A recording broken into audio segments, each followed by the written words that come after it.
Hello students, welcome to political science 2 marks important questions देखिबा केते गुडे इंपोर्टेंट क्वेश्चन तुम पई एठारे प्रैक्टिस करिया को छडा होची पिला माने जो मान चैनल को नवा आसो चैनल टी सब्सक्राइब करनियो। चलो हमें एबे देखिबा फर्स्ट क्वेश्चन ता कोन अछि तुष्टिकरण राजनीति।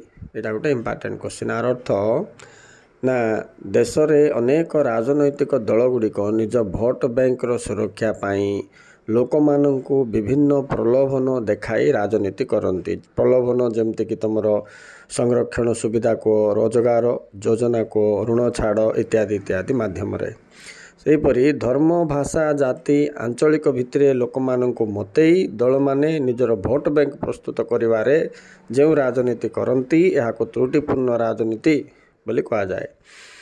2 नंबर लैंड्स जे मेंडिया माने ओडिया रे मुक्त आकाश सभा। एटा कौन डायरेक्ट डेमोक्रेसी गोटे डिवाइस माने प्रत्यक्ष गणतंत्र एक साधन जो कि लोक मानकर एक मुख्य विषय उपरे मतामत खुला आकाश तले संग्रह करा जाय थाए। गोटे बैठक भाया करके आमर जमते ग्राम सभा, पल्ली सभा या लैंड्स जे मेंडिया बोली कहते। या स्विज कैंटन रे देखा मिले, स्विट्जरलैंड रे। नेक्स्ट 3 नंबर रे देखो मेंटो सरकार। अच्छा, भारत में बहुदलीय व्यवस्था अच्छी। ये बहुदलीय व्यवस्था थिबारु अधिकांश दल जिते निर्वाचन लड़ती कौन सी दल से संख्यागरिष्ठ न पाइले 2 बा तत्वाधिक राजनैतिक दल परस्पर मिलमिशि सरकार गठन करती। यहाँ मिलित सरकार बा मेंटो सरकार बोलिकी कहा जाए थाए। यहाँ आम इंडिया रे फर्स्ट 1967 रे हितला पिला प्रथम मेंटो सरकार। तो विभिन्न समय मेंटो सरकार ही देखा मिली। Okay, over. नंबर 4 उद्वृत्त क्षमता आको अवशिष्ट क्षमता बा अवशिष्ट तालिका मध्य कहा जाए। रिजिडरी पावर संविधान 248 धारा अनुसार 3टी तालिका व्यतीत अन्यान्य विषय गुड़ाक जो तालिकाभुक्त करा जायछि एहाकू उद्वृत्त तालिका बोली कहा जाए। आ उपरे केवल केंद्र सरकार रो अधिकार ही रही थाए। रे की अधिकार ना आईन तैयारी करिवार अधिकार माने ए तालिका विशिष्ट समस्त विषय उपरे केवल केंद्र सरकार ही आईन प्रस्तुत करता।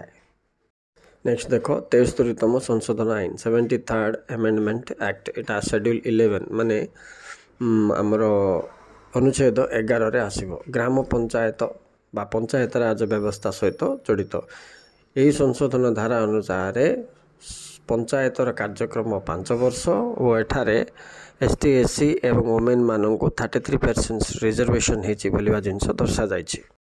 क्वेश्चन नंबर 6 देखो 7th शेड्यूल बोले 7म अनुच्छेद। 7म अनुच्छेद रे आम संघीय व्यवस्था रे केंद्र और राज्य सरकार मध्य क्षमता बंटन विषय दर्शा जाइछि। एठारे केंद्र और राज्य सरकार मध्य केउ क्षमता बंटा जाइछि और केतोटी तालिका बंटा जाइछि ए विषय लिखा अछि। तो केउ क्षमता बोले 1 व्यवस्थापिक क्षमता, 2 प्रशासनिक क्षमता, 3 आर्थिक क्षमता। तो केउ तालिका बोले केंद्र तालिका, राज्य तालिका आ गोटे तुम जुग्म तालिका। यह छड़ा अवशिष्ट क्षमता मध्य ए 7म अनुच्छेद भितर दर्शा जाइछि बोले तुम लिखिबो। नेक्स्ट तापर जिबा वर्णवाद कौन। यह भारतीय वैदेशिक नीतिर एक वैशिष्ट्य भितर आसे। एठारे भारत वर्णवाद को घृणा करे। अच्छा, वर्णवाद कहले कौन बुझो सीटा एट लिखा अच्छे। वर्णवाद कहले कौन सी गोटे समाज रे वर्ण अनुसार मनुष्य मानक भितर जो भेदभाव सृष्टि हुई भेदभाव जो अनेक असुविधा सृष्टि हुए यह वर्णवाद बोली कहा जाए। माने differentiation between the people on the basis of colour वर्ण माने। अच्छा, ये धर्म जाति एगुड़ा किंतु आसे ना वर्ण को लेकर। आम देखुचे अमेरिका रे white people and red Indians बोल कि गोटे साउथ आफ्रिका रे मध्य वर्णवाद देखा जा फल समाज रे विशृंखला और ऐक्य नष्ट होता है। तेणु वर्णवाद को भारतीय वैदेशिक नीति रे विरोध करा जायछि। Number 8 what is bicameral legislature. द्विपाक्षिक बा द्विसदनीय व्यवस्थापिका कहले कौन बुझ। जो व्यवस्थापिका रे 2टी सदन बा 2टी कक्ष थाए ताकू द्विपाक्षिका व्यवस्थापिका बोली कहा जाए। यह भारतीय संघीय व्यवस्थार एक मुख्य वैशिष्ट्य अटे। नेक्स्ट नंबर 9 देखो क्वासी फेडरल स्टेट मैंने अर्ध संघीय राष्ट्र कहले कौन बुझ जो संघीय व्यवस्था केते गुड़ी ऐकिक लक्षण गुड़िक देखा मिले यहाँ अर्ध संघीय राष्ट्र बोली कहुए। भारत परिप्रेक्षी में केसी हुए भारत को एक अर्ध संघीय राष्ट्र बोली घोषणा कर कहीं एठारे उभय संघीय और ऐकिक राष्ट्र लक्ष्यमाण देखा मिलुच्छी जमीक एक संविधान को किंबा जरूरीकालीन परिस्थिति व्यवस्था को एकक नागरिकत्व ये सब एकक लक्षण भारत में थिबारु भारत को एक अर्ध संघीय राष्ट्र बोली कहुच्छी।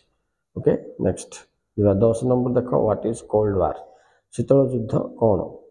तो शीतल युद्ध कहले वास्तव में युद्ध नुहे किंतु यह एक युद्ध भली परिस्थिति बोलिक आमको लिखा पड़ो।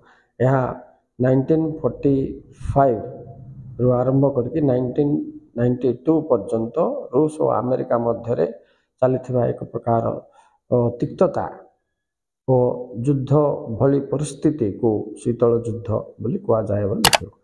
ओके स्टूडेंट ये 10टा क्वेश्चन तुम सहित शेयर कली please like and subscribe and now keep touch with the channel to get more answers like this. Okay, thank you very much.